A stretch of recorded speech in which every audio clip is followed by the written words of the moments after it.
In this video, I'm going to tell you how to answer product sense interview questions. Product sense interview questions are questions like, how would you improve an airport experience? Or design a great gas station? Or how would you improve Spotify? These questions test your ability to brainstorm, be creative, and to empathize with users and their pain points. And they're some of the most fun interview questions because you get to kind of play and dance with your interviewer. In this video, I'm going to break down the main steps that I want to hear in your product sense interview answer if you want to be effective. That said, there is no one framework that will define a successful answer to this question. And so that's important to keep in mind. What I don't want you to do after watching this video is just repeat back the formula.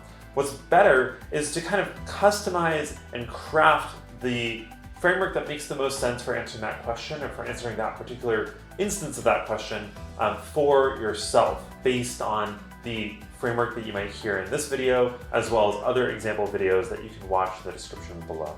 Now let's talk about some of the main steps, the things of what I want to hear in a product sense interview question and kind of how the format of it will go.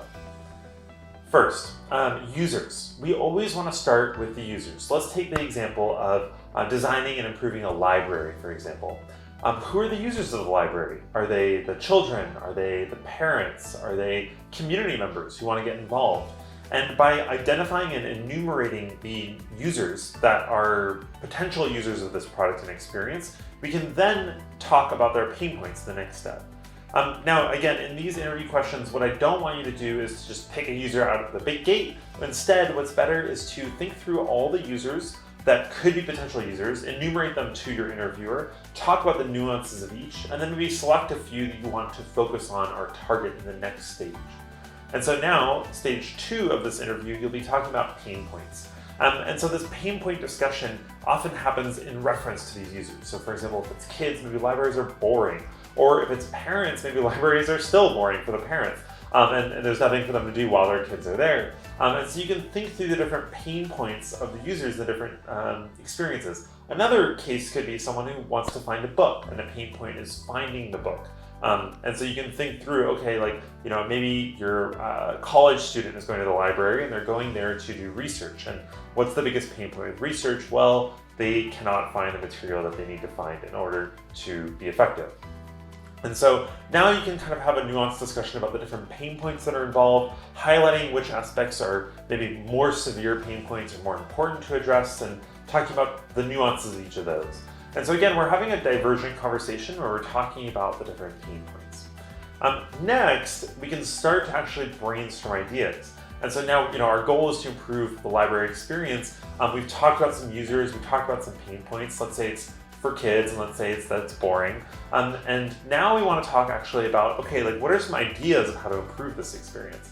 And so this is the part for divergent thinking. And in the description below, we'll link to a video that kind of includes how to actually brainstorm some of these ideas and how to have that moonshot thinking. But for now, what I just recommend is taking the pain points and really leveraging those to come up with these insights and these creative ideas. So for instance, what if we put games that help you find the book in the store or in the library, or we could talk about opportunities for bringing the library into the digital space. And so maybe on iPads or on some of these devices that children use, we can have library-like experiences that teach children how to use them and that kind of stuff.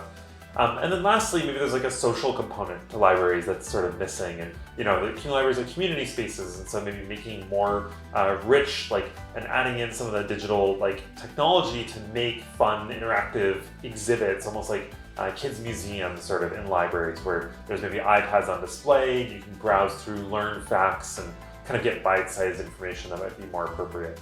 And so these are just some ideas that I came up with right now.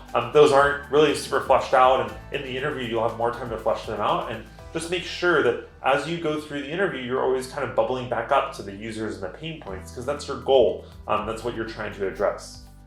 And so now we've come up with some ideas, and usually it's helpful to enumerate a few, and then you can communicate to your interviewer, hey, I want to drill in on this idea. This is the idea I want to go for. And in this stage, it's really helpful to articulate a vision. My vision is that libraries are never going to be boring. We're getting rid of boring libraries, and they're going to be exciting places for kids to come to. That kind of vision is really compelling and exciting because it's clear, it's concise, and it's compelling. It has a kind of oomph to it. And the recommendation for you in your interview is always to include something in your interview about midway through where you're really honing in on an idea and you're really pitching the idea. It's the Uber for X, or it's libraries are never going to be boring again.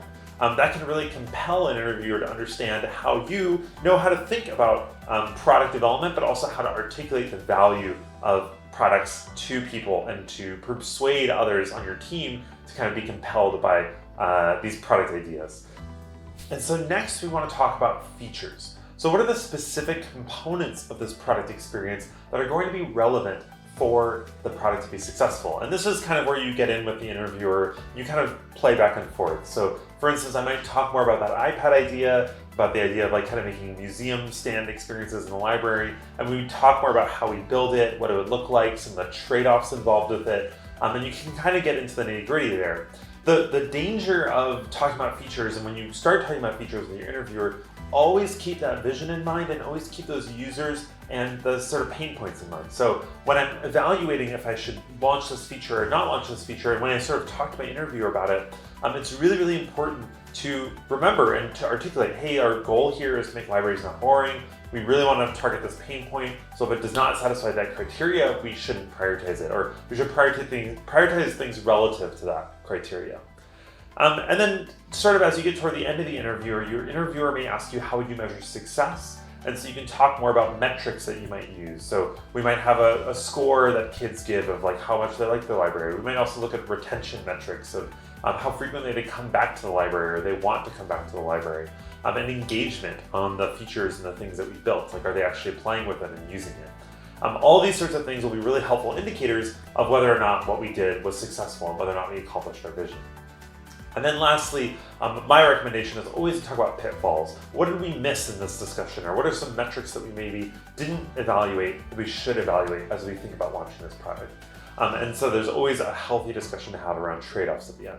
Now, I sort of sped through the product sense interview and how to go about answering it. But at a high level, that's sort of what you need to go through. Talk about users, talk about their pain points. You can talk about some ideas that you have in relation to that, and then articulate your vision, talk about those features that you want to prioritize, measure success, and then, of course, talk about pitfalls.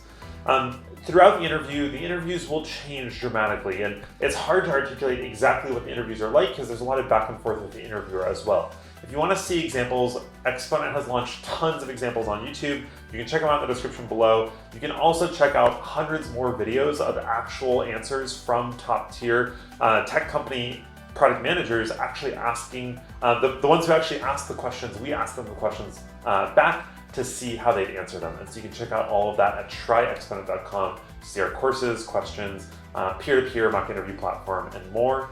But I hope this video was helpful in at least getting your foot started on what is a product sense interview question and a general structure for how to go about answering them.